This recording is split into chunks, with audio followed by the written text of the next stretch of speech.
Muy buenas tardes. El día de hoy vamos a hablar sobre un tema que hemos estado escuchando frecuentemente en las noticias. Claro, aparte de la situación esta de la pandemia del coronavirus. Frecuentemente escuchamos en los medios de comunicación noticias frecuentes sobre el petróleo. Que si el precio del petróleo cayó, que existe una tensión entre Rusia y Arabia Saudita, que México tiene gran preocupación por los precios del barril de petróleo, pero en algunas ocasiones no logramos entender qué hay detrás de esto. Por lo tanto, el día de hoy vamos a tratar de esclarecer algunas de las preguntas que muchas veces nos hacemos para tratar de comprender por qué es importante el precio del barril de petróleo para una nación y sobre todo por qué es importante para México. Decimos, el precio del barril del petróleo ha estado cayendo en los últimos días. Y ante esto tenemos tres situaciones importantes que vamos a ir desarrollando y desglosando una a una el por qué se han dado estas situaciones. En primera, existe una tensión o una disputa entre lo que es la OPEP y Rusia. Ahorita vamos a analizar en qué consiste esta situación. El segundo aspecto es los problemas de salud y laborales que se están presentando a nivel internacional. Asimismo, problemas que se están generando a nivel de inversiones.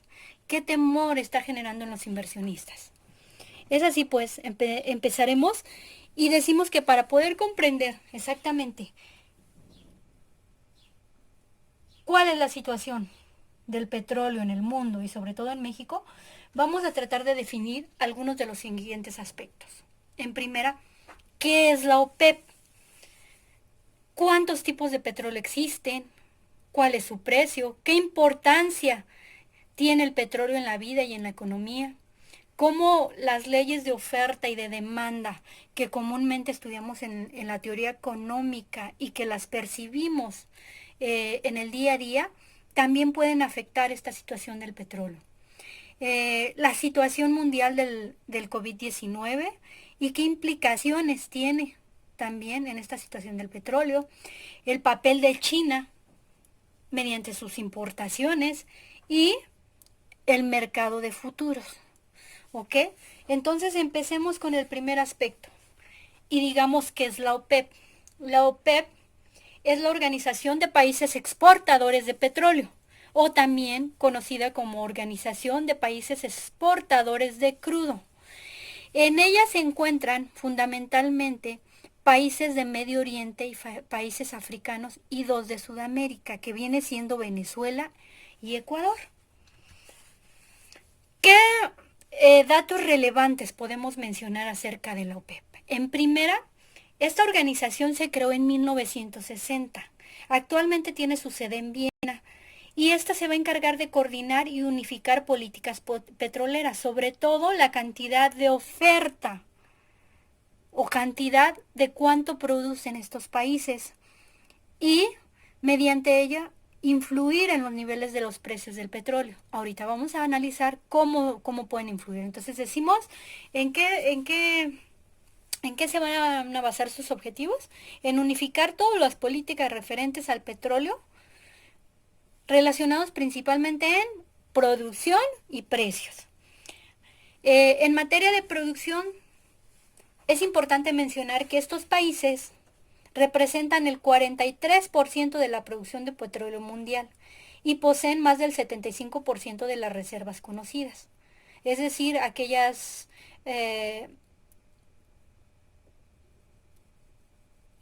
cifras o aquella cantidad de petróleo que se encuentra de manera ya conocida su ubicación y que se sabe que se puede disponer de ellas en el corto o mediano plazo. Y además decimos que la OPEP va a tener una gran importancia mediante su gestión para lograr un buen equilibrio de los países que lo conforman, principalmente lo que es el ingreso público. ¿Por qué? Porque digamos, si tú vendes bastante petróleo, vas a recibir dinero. Y si recibes dinero, el gobierno va a poder disponer de una parte de ello. Ahorita lo vamos a analizar cómo se gestiona esta parte. Pero decimos, en primera, se creó ¿para qué? Para unificar y coordinar las políticas relacionadas al petróleo, que la producción se encuentra altamente concentrada, casi la mitad de la producción se encuentra en estos países. Y finalmente decimos que esto va a tener una gran importancia para las naciones, para la estabilidad de cada país, sobre todo lo relacionado con ingreso público. Eh, Esto porque ahorita vamos a ver en la siguiente tabla cómo estos países que lo conforman son países con bajos niveles de ingreso o PIB. Ya decíamos que los ingresos o PIB se utilizan de manera indistinta. Y con esto, digamos, si tienen altos ingresos, se puede garantizar un ingreso más estable. Pero además, ¿qué es lo que pasa? Por medio de estos ingresos que tiene, el gobierno puede disponer de mayor cantidad de recursos y con esto eh, poder solventar sus gastos y además parte de la deuda pública que va a ser muy importante y lo vamos a ver en las siguientes tablas. Aquí, por ejemplo, en este gráfico podemos observar cuáles son los niveles de producción. Y vemos que sobre todo en este grupo de países o dentro de la OPEP, Arabia Saudita, que va a ser el que vamos a analizar más adelante, tiene niveles de producción muy, muy, muy altos. Ujú. Eh, Le seguirá Irán y también por aquí podemos nosotros encontrar algunas naciones latinoamericanas. Entre ellas aquí podemos observar Venezuela, que más o menos tiene una aportación media. eh, y el caso de Ecuador, que tiene un poquito más bajo el nivel de producción. Ahora, ¿qué decimos de la situación económica? La mayoría de los países son países con un nivel de población de media alta. Su PIB anual, eh, comparado con naciones más industrializadas, es relativamente bajo. El PIB, recordemos, o ya por otras sesiones que hemos tenido, que el PIB lo podemos definir como el nivel de producción que se va a tener en una nación o el nivel de gasto que se tiene en bienes y servicios en un periodo dado. ¿En qué se pueden establecer esta producción? Ya sea en bienes de consumo, de inversión, de gasto o el resultado de intercambio con el exterior. Entonces, la mayoría de estas poblaciones tienen un PIB bajo. ¿Esto qué quiere decir? Pues que tienen un nivel bajo de producción que va a llevar a un nivel per cápita muy, muy, muy reducido. Si nosotros analizamos el índice de desarrollo humano, la mayoría se encuentra entre punto 5 y punto 7. La Comisión Nacional de las Naciones Unidas establece un índice para medir qué tan desarrollada está una nación. Este índice de desarrollo va a reflejar, digamos, en palabras sencillas, qué tan bien vive la gente. ¿Qué aspectos toma en cuenta para decir que también vive la gente? Aspectos de salud, de educación, de vivienda, ingresos. Y de alguna manera, la mayor parte se encuentra en esta parte, ¿no? Este, con un índice de desarrollo de nivel medio. Algunos un poco alto, pero no alcanzan niveles de desarrollo superior. El nivel de deuda total también es elevada para la mayoría de los países. De hecho, como proporción del PIB, ¿sí? El PIB ya habíamos dicho, PIB, cantidad de bienes y servicios producidos en una nación en un periodo determinado. Si tú produces mucho, tienes un PIB alto, pero hay que cuidar que cuando a ti no te alcanza para solventar tus gastos como gobierno y adquieres una deuda, tu deuda no supere un nivel mayor al 20-30% porque ya tienes problemas serios. Aquí, por ejemplo, nosotros podemos ver, en el caso de Angola, tiene un 89% de deuda respecto al PIB. Digamos, por ejemplo, tú eres un trabajador y si recibes 1,000 pesos o 2,000 pesos de ingresos, ¿qué representaría el 80% de tu deuda? Que estás comprometiendo prácticamente los 1,000 pesos que tú estás recibiendo como proporción de qué? Pues de tu PIB o de tu ingreso, ¿no? O sea, no te está quedando un gran margen para que tú puedas solventar tus gastos de manera flexible, suficiente, o sea, sin depender de las deudas que has contraído. Y el déficit fiscal, ¿qué es un déficit? El déficit es cuánto recibe el gobierno y cuánto gasta. Cuando gasta más de lo que recibe, hay un déficit. Cuando gasta menos de lo que recibe, hay un superávit. Y este también en relación a su PIB, que ya habíamos dicho que el PIB aparte era poquito, lo que quería decir que se producían relativamente poco o no en grandes cantidades, es más o menos elevado. Esto, números negativos como este menos 0.23 o menos 2.47, indica que hay un déficit. Los que son positivos, pues podemos hablar de un superávit. Sí, entonces estamos hablando, por ejemplo, en el caso de Libia, que se tiene un déficit del menos 23.67%. Bueno, una vez que hablamos acerca de la OPEP, que era la OPEP, ya dijimos, un grupo de países que se van a organizar para lograr objetivos en común, sobre todo estabilidad en cuanto a producción y sobre todo esto que influye en los niveles de precio. ¿Por qué? Porque son ahí países que no están tan bien, digamos, no tienen un nivel de diversificación económica tan fuerte y por lo tanto, si va a caer el precio del petróleo, va a caer sus ingresos y eso va a traer muchas consecuencias internas que ya las mencionamos.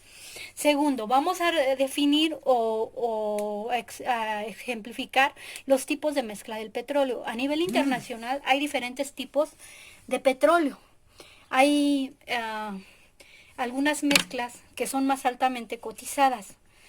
¿Por qué son más altamente cotizadas? Porque tienen ciertas características que los van a llevar a que se demanden de alguna manera en mayor medida. ¿Sí? Entonces, decimos, ah, primeramente vamos a mezclar, aquí vamos a hacer mención a varias mezclas. Tenemos la Brent, el West Texas. Tenemos también otro tipo de mezcla que va a ser, o otro tipo de precios que va a ser fijada en base a una canasta y el cual va a establecer la posición de la OPEP. Primeramente vamos a describir qué es el Brent. El Brent es un petróleo de referencia.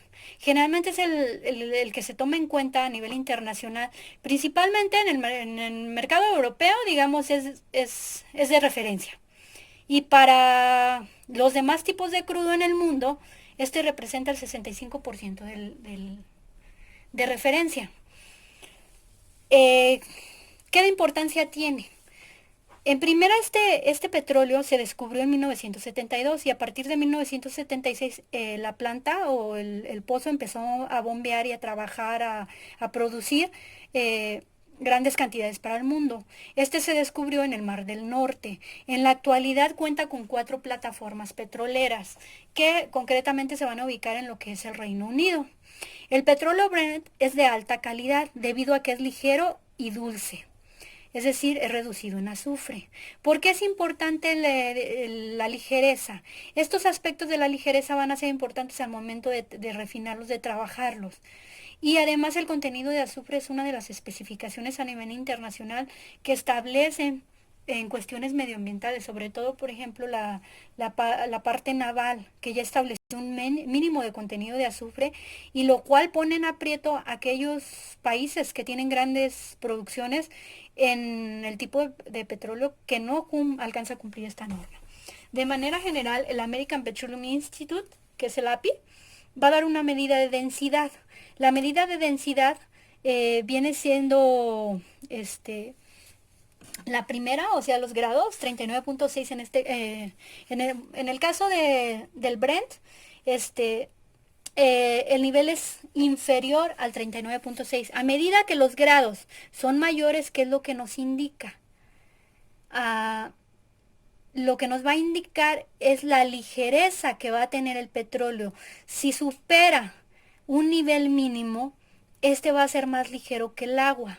Y a partir de ahí, digamos, conforme se va separando, el nivel de ligereza va a ser mucho más alto. Y por otro lado, el nivel de azufre, por el contrario, tiene que ser cada vez más bajo. En el caso del West Texas, el West Texas es otro tipo de petróleo. y es la referencia para Estados Unidos. Se cotiza en uno de los mercados de los ah, centros financieros más importantes del mundo, en Nueva York. Este es de muy alta calidad. Está por encima del Brent, es mucho más ligero. El otro tiene una ligereza de 33.6, este tiene de 39.6 grados API. Es dulce porque, digamos, el contenido de azufre es de 0.24, es muy, muy, muy bajita. Este, y digamos, por eso siempre su precio va a estar arriba, entre 2 y 4 dólares por encima del Brent. La producción real de este crudo es relativamente baja, pero sí es altamente demandado. Tenemos otro que es el Arab Light. Durante décadas fue el punto de referencia a nivel mundial. Concretamente entre 1950 y 1981, que fue previo a la crisis de México. Esto se debe a un yacimiento importante que es el yacimiento de Guajar. La calidad o la característica que tiene es un tipo de petróleo de crudo de calidad media, de 34 grados. Recuerden que entre mayor sean los grados, quiere decir que es más ligero. Y un contenido de azufre de 1.78, que si vemos en el otro caso era mucho, mucho más bajo. Este es de 1.78 y el West Texas es de 0.4, o sea, prácticamente ni medio punto porcentual. Su producción, la característica esencial es que tiene una gran producción, en la actualidad más de 5 millones de barriles, y es el mayor del mundo. Actualmente tiene reservas de más de 70 millones de barriles. Entonces, digamos, esto, este, más adelante vamos a ver por qué este tipo de reservas van a generar o ocasionar los problemas que se están presentando en la actualidad. La cesta OPEP es una medida aritmética de 7 variedades de crudo, o lo que se conoce como un promedio. Promedio en base a estas 7 variedades de crudos. Entre ellas vamos a tener el de México. México produce 3 tipos de petróleo: Maya, Istmo y Olmeca. El Olmeca es el más demandado. Si observamos, tiene 39.3 grados API. Esto es prácticamente de la misma calidad que el West Texas, y el contenido de azufre es de 0.8. Es un poquito más alto que el West Texas, pero digamos es la mejor calidad que tiene México. El Istmo aumenta los niveles, disminuye los niveles API, y el Maya todavía más, de 22.01, mientras que los grados de azufre son de 3.3. Entonces aquí vamos a tener un problema en la actualidad. ¿Por qué? Porque ya se están restringiendo los niveles mínimos de azufre. Entonces, decimos aquí, la cesta de OPEP va a tomar un nivel intermedio, lo que es el istmo. Hay que tomar importancia aquí, lo mencionamos de manera general, aunque lo retomaremos en una clase posterior, que la cantidad de petróleo que más produce México es el Maya. El Olmeca y el Istmo están en declive y prácticamente sus niveles de producción son muy bajos. Esto más adelante lo vamos a analizar por qué tiene la incidencia en cuanto a que México importe ya gran cantidad de petróleo y de gasolina sobre todo, ¿no? ¿Por qué? Porque sus mismas características nos van a poner en aprieto sobre la refinación. Eso ya lo analizaremos más adelante, pero bueno, aparte de que digamos, a medida que tiene menos calidad, pues obviamente cuesta menos. También este tipo de petróleo va a tener mayores problemas en los mercados internacionales. Entonces decimos, como esta cesta de la OPEP está compuesta en la mayoría por crudos de calidad más o menos media, suele cotizarte con un descuento. ¿A qué se refiere un descuento? Pues que está por abajo de lo que se encuentran otro tipo de productos, en este caso tipos de petróleo. Por ejemplo, en el Brent va a estar más o menos 2 dólares abajo, y el West Texas de 4 a 5, porque recordemos que el West Texas es todavía mucho mejor que el Brent. Ahora otra cuestión, ¿por qué es importante el petróleo? Cuando nosotros escuchamos petróleo generalmente nos hacemos referencia ¿a qué? A la gasolina y al gasóleo. Gasolina y diésel, ¿no? Lo que utilizan generalmente los camiones, autobuses, carros, pero la producción de petróleo va mucho más allá. Va desde aspectos de gasolina hasta medicinas, maquillajes, plásticos, cauchos sintéticos, o sea, su infinidad de usos, o sea, lo hace tan importante a nivel internacional. O sea, probablemente muchos de los autos ya están cambiando su esquema de, de energía y algunos están convirtiéndose hacia eléctricos, pero la importancia que se tiene sobre todo en los demás productos lo siguen siendo de primordial uso, ¿no? A nivel internacional. Entonces, esto también lo vamos a recordar, recuérdenlo muy bien cuando lleguemos al punto de China, ¿no? Que los usos son infinitos, ¿no? O sea, se usa demasiado y sobre todo cuando veamos la siguiente clase en donde analicemos la cuestión de México en particular, ya así más desarrollado, vamos a ver cómo Pemex se divide en diferentes empresas que van a abarcar todo este tipo este, de productos o de subproductos del petróleo, ¿no? Ahora pasemos a la cuestión de China. Bueno, antes que escribamos un poquito lo que es la situación de China, en macroeconomía decimos, utilizamos esta gráfica de oferta y demanda, la famosa gráfica de oferta y demanda y su equilibrio, ¿no? Y que decimos que la oferta tiene pendiente positiva porque a medida que aumenta el precio de un bien, los productores quieren ofrecer más, ¿no? Y que la demanda tiene una pendiente negativa porque a medida que el precio baja, los consumidores quieren comprar más. O sea, los consumidores prefieren precios bajos y los productores precios altos, ¿no? Y entonces donde se intersectan es un precio de equilibrio. Y también decimos que cuando la oferta es muy alta, se va, digamos, en este punto, se produciría un desequilibrio, porque se ofrece mucho pero se demanda poquito. Y si se ofrece mucho y se demanda poquito, los precios van a presionar hasta que se baje y se logre el equilibrio. Ya a un precio más bajo la gente quiere demandar más, ¿no?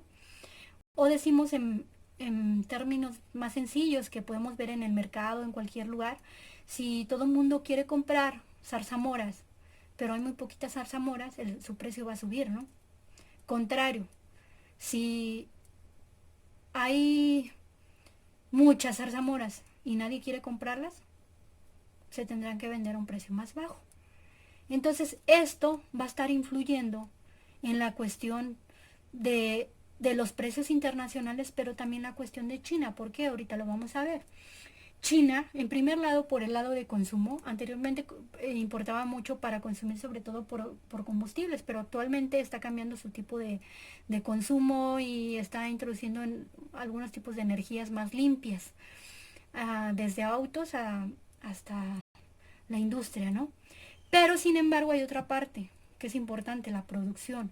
China, digamos, a China lo conocemos mucho porque tratamos de consumir una gran cantidad de productos. ¿Qué tipo de productos? De todo tipo, ¿no? Juguetes, celulares, juegos, mm, herramientas, todo lo que podamos ver. Pero también es el origen de cadenas globales de valor en las ramas de electrónica, telecomunicaciones, farmacoquímica, automotriz, aeronáutica. Es decir, aparte de que produce gran cantidad de artículos ya terminados, también es importante porque va a abastecer de bienes intermedios. Bienes de consumo final, pero también bienes intermedios.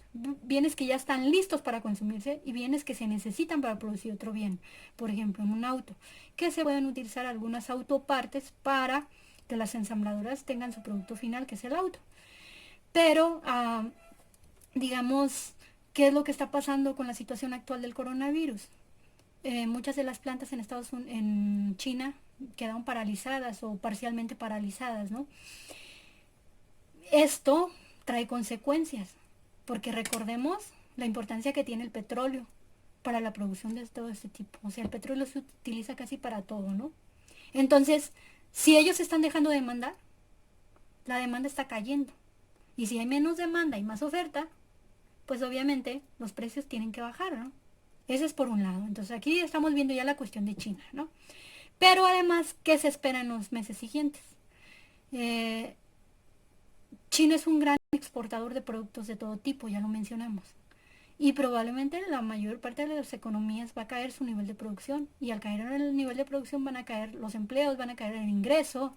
Y si cae el ingreso, cae el consumo. Y gran parte de los productos que consumimos, sobre todo aquí en México y en muchas naciones, no solamente en México, son productos importados. ¿De dónde? De origen asiático, concretamente la mayor parte de China.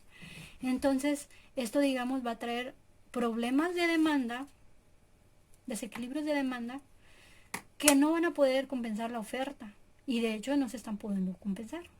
Este es uno de los puntos, pero vamos a ver otros más. Aquí simplemente podemos observar el nivel de demanda. Estados Unidos lleva es el líder, ¿no? Pero Estados Unidos produce. Y hace unos días autorizó que se compren o se importen todas las cantidades de petróleo, aprovechando que el petróleo está bajo. O sea que toda la que se llene pues el nivel de reservas que tiene Estados Unidos. O sea, hay que guardar todo lo que se pueda. ¿Por qué? Porque el petróleo está muy barato. Luego le sigue China e India. Entonces, de hecho, en 2019 se preveía, o los analistas decían, que el consumo global de petróleo iba a crecer alrededor de 1.14% y que para este año se iba a demandar más de 100 millones de barriles diarios, superándolos por primera vez en la historia, los 100 mil millones de barriles que ya mencioné, gracias al impulso sobre todo de China e India, que están teniendo estas economías para producción de diferentes productos. Ahora vamos a ver qué otra parte. Ya vimos a China, ¿no? Pero también hay que ver que está sucediendo una pugna entre Arabia Saudita y Rusia. Arabia Saudita, el principal productor en el mundo, ya habíamos visto, si recuerdan, que Arabia Saudita dentro de la OPEP es el principal productor de petróleo. Dijo que va a aumentar su suministro de petróleo crudo a nivel récord en abril, o sea, ya. Esto pues está generando más tensión en su enfrentamiento con Rusia. ¿Por qué? Porque digamos los productores de petróleo trabajan a nivel internacional como un cártel. Es decir, se asocian, llegan a acuerdos para fijar sobre todo precios y ciertas reglas que van a beneficiar a todos. Entonces, digamos, aunque estas naciones puedan producir hasta acá, no les conviene producir por acá porque van a hacer bajar el precio, va a haber mucha oferta y entonces el precio baja. De alguna manera, aunque digamos Rusia, Estados Unidos no son parte de la OPEP, han llegado a estos acuerdos con la OPEP de decir un límite para producción a nivel internacional. Pero entonces Arabia Saudita dice, no, yo ya voy a incrementar mi suministro de petróleo de aproximadamente 7 millones a 12.3 millones de barriles por día, que es bastante. También acordó con Kuwait reanudar la producción de los campos petroleros operados en la llamada zona neutral, o sea, una producción que se había estado dejando de lado. Entonces esto está generando tensiones porque Rusia dice, bueno, si tú no estás respetando los acuerdos, yo tampoco, y entonces ahí está un estira y afloja y vamos a ver los resultados. Sin embargo, aquí es importante recalcar que Rusia necesita, para balancear su carga impositiva, una venta de $42 por barril, mientras que Arabia Saudita lo necesita de $80 por barril. Sin embargo, Rusia tiene un colchoncito, un ahorro, un guardado, como quieran, para hacer frente a esa caída de los precios. En algunas ocasiones nosotros vemos que hay productos que comienzan a bajar de precio. Nosotros como consumidores, genial, ¿no? Bajan, bajan, bajan y decimos, bueno, pero en algunas ocasiones esta baja es para hacer tronar otra empresa, porque ya no puede soportar los costos de producción y entonces cuando ya no los puede soportar, ¿qué es lo que pasa? Que van a tronar a la otra empresa y entonces tienen su campo libre y pueden eh, influir en el mercado como quieran, establecer los precios que cada quien requiera. Entonces, digamos, ahí viene un problema fuerte. Rusia quiere que Estados Unidos, sobre todo los productores de Shell, quiebren. Sin embargo, las grandes gigantes petroleras que son Shell y Exxon, dicen que ellos tienen petroleros suficientes para aguantar precios bajos. O sea, vamos a ver quién aguantaba más. Arabia Saudita ya dijo, voy a recortar el precio de petróleo en abril para bajarlos de $8 hasta $5. Entonces, eso implica una gran reducción en los ingresos. Hay naciones que están queriendo soportar esta baja para hacer quebrar al otro, pero hay naciones que dependen totalmente o en gran parte de este tipo de producción. Es así que el presidente de Venezuela ahorita está, digamos, dirigiéndose a la economía rusa y a otras naciones y diciendo, bueno, entablen conversación porque esto me está haciendo tronar y está comprometiendo todos mis gastos. ¿Por qué? Porque Venezuela depende altamente del petróleo. También lo hace o lo hacía hasta hace un par de años México. Y entonces imagínense si se vendían 1,000 barriles a 50 y ahora se van a vender a 1,000 a 5.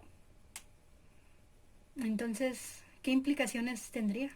500 o sea, la reducción es dramática y es terrible. Entonces, para México implica una pérdida de ingresos y no solo para México, para todas estas economías que vimos que pues no tienen gran estabilidad económica y que si no tienen esos recursos, la sociedad finalmente sale perdiendo.